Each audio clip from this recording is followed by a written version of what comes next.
Yang pertama adalah dokter umum. Dokter umum adalah tenaga medis yang menangani masalah kesehatan secara menyeluruh, dari kepala sampai kaki. Biasanya mereka menjadi tujuan pertama saat seseorang mulai merasa tidak enak badan. Nah, keluhan yang ditangani umumnya penyakit ringan sampai penyakit sedang seperti demam, batuk, pilek, sakit kepala, sakit mah, nyeri otot, dan juga mual. Jika gejala masih ringan, belum jelas penyebabnya, atau baru muncul, dokter umum adalah pilihan yang tepat. Dari sana, pasien bisa mendapatkan penanganan langsung atau dirujuk ke dokter spesialis jika memang diperlukan. Untuk menjadi dokter umum, seseorang harus menempuh pendidikan sarjana kedokteran selama 3 hingga 4 tahun. Setelah itu dilanjutkan dengan program profesi dokter selama 1 hingga 2 tahun. Kemudian menjalani internship atau dokter muda selama 1 tahun. Jadi total waktu pendidikan berkisar antara 5 hingga 7 tahun. Setelah lulus ujian kompetensi, barulah seorang dokter umum bisa resmi praktek. Yang kedua adalah dokter gigi. Dokter gigi adalah tenaga medis yang khusus menangani kesehatan gigi, gusi, dan seluruh area mulut.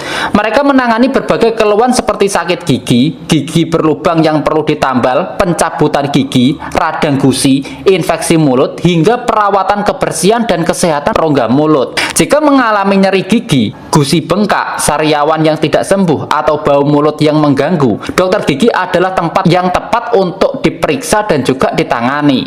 Peran mereka bukan hanya untuk mengobati, tetapi juga mencegah masalah gigi dan mulut agar tidak semakin parah. Nah, untuk menjadi dokter gigi, seseorang harus menempuh sarjana kedokteran gigi selama sekitar 4 tahun. Setelah itu dilanjutkan program profesi dokter gigi selama 2 tahun, lalu menjalani internship atau pendidikan dokter gigi muda selama 1 tahun. Secara keseluruhan, waktu pendidikan yang dibutuhkan sekitar 7 hingga 8 tahun sebelum bisa resmi praktek. Yang ketiga adalah dokter anak. Dokter anak adalah dokter spesialis yang fokus menangani kesehatan bayi, balita, anak-anak, hingga remaja. Mereka menangani berbagai penyakit yang umum terjadi pada anak, seperti demam, flu, batuk, alergi, gangguan pencernaan, serta memantau tumbuh kembang dan pemberian imunisasi. Jika anak mengalami demam tinggi, ruam kulit, gangguan makan, berat badan tidak naik, atau keterlambatan perkembangan, maka dokter spesialis anak adalah pilihan yang tepat. Perannya bukan hanya untuk mengobati saat sakit, tetapi juga memastikan pertumbuhan anak berjalan normal. Nah, untuk menjadi dokter spesialis anak, seseorang harus menempuh pendidikan sarjana kedokteran selama 3 sampai 4 tahun. Setelah itu dilanjutkan program profesi dokter selama 1 hingga 2 tahun dan menjalani internship selama 1 tahun. Kemudian mengambil pendidikan spesialis anak selama sekitar 3 tahun. Jadi total waktu pendidikan yang dibutuhkan sekitar 8 hingga 10 tahun sebelum bisa praktek sebagai dokter spesialis anak. Yang keempat adalah dokter kandungan. Dokter kandungan adalah dokter spesialis yang fokus pada kesehatan sistem reproduksi wanita.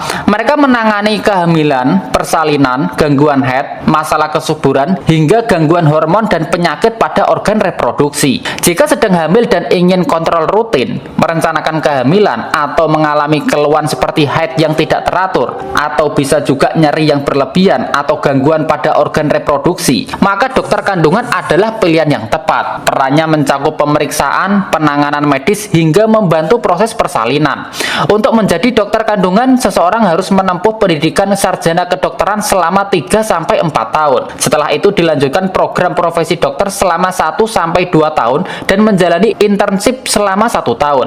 Kemudian mengambil pendidikan spesialis kandungan selama sekitar 4 tahun. Jadi total waktu pendidikan yang dibutuhkan sekitar 9 hingga 12 tahun sebelum dapat praktek sebagai dokter spesialis kandungan. Yang kelima adalah dokter spesialis penyakit dalam. Dokter penyakit dalam adalah dokter spesialis yang fokus menangani gangguan pada organ-organ dalam tubuh seperti jantung, paru-paru, ginjal, hati, dan juga sistem pencernaan. Mereka merawat berbagai penyakit serius dan juga kronis, misalnya hipertensi, diabetes, hingga masalah pencernaan yang berlangsung lama. Jika mengalami keluhan seperti sesak nafas, nyeri dada, gula darah yang tidak terkontrol, atau gangguan pencernaan yang tidak kunjung membaik, dokter penyakit dalam adalah spesialis yang tepat untuk dituju.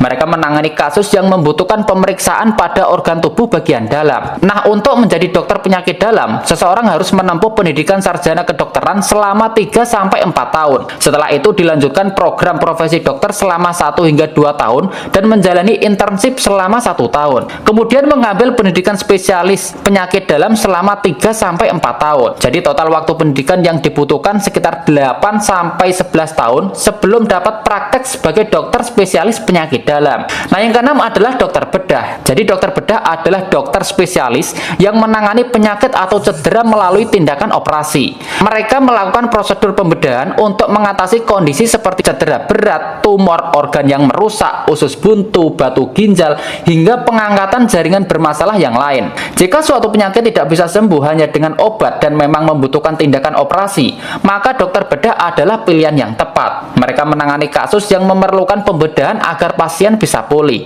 Nah, untuk menjadi dokter bedah, seseorang bisa menempuh pendidikan sarjana kedokteran selama 3 sampai 4 tahun. Setelah itu dilanjutkan program profesi dokter selama 1 hingga 2 tahun dan menjalani internship selama 1 tahun. Kemudian mengambil pendidikan spesialis bedah selama 4 hingga 5 tahun. Jadi total waktu pendidikan yang dibutuhkan sekitar 9 hingga 12 tahun sebelum bisa praktek sebagai dokter spesialis bedah. Nah, yang ketujuh, dokter THT. Jadi dokter THT adalah dokter spesialis yang menangani gangguan pada telinga, hidung, dan juga tenggorokan. Mereka mengatasi berbagai masalah seperti gangguan pendengaran, infeksi saluran pernafasan atas, radang tenggorokan, sleep apnea, hingga alergi yang berkaitan dengan saluran nafas. Jika mengalami keluhan seperti sakit tenggorokan yang tidak kunjung sembuh, telinga berdenging atau sulit mendengar, hidung tersumbat kronis, atau gangguan tidur karena pernapasan, dokter THT adalah spesialis yang tepat untuk dikunjungi. Mereka fokus menangani gangguan di area kepala dan juga leher bagian atas. Nah, untuk menjadi dokter THT, seseorang harus menempuh pendidikan sarjana kedokteran selama 3 sampai 4 tahun. Setelah itu dilanjutkan program profesi dokter selama 1 hingga 2 tahun dan menjalani internship selama 1 tahun. Kemudian mengambil pendidikan spesialis THT selama 3 tahun. Jadi total waktu pendidikan yang dibutuhkan sekitar 8 hingga 10 tahun sebelum dapat praktek sebagai dokter spesialis THT. Nah, yang kedelapan adalah dokter mata. Dokter mata adalah dokter spesialis yang menangani gangguan penglihatan dan kesehatan mata.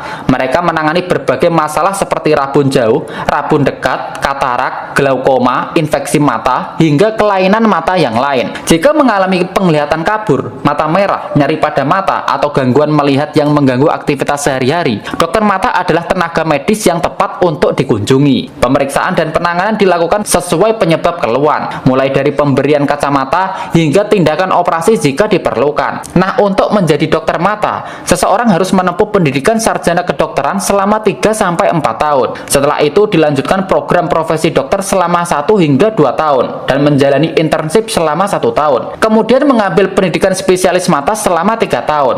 Jadi total waktu pendidikan yang dibutuhkan sekitar 8 hingga 10 tahun sebelum dapat praktek sebagai dokter spesialis mata.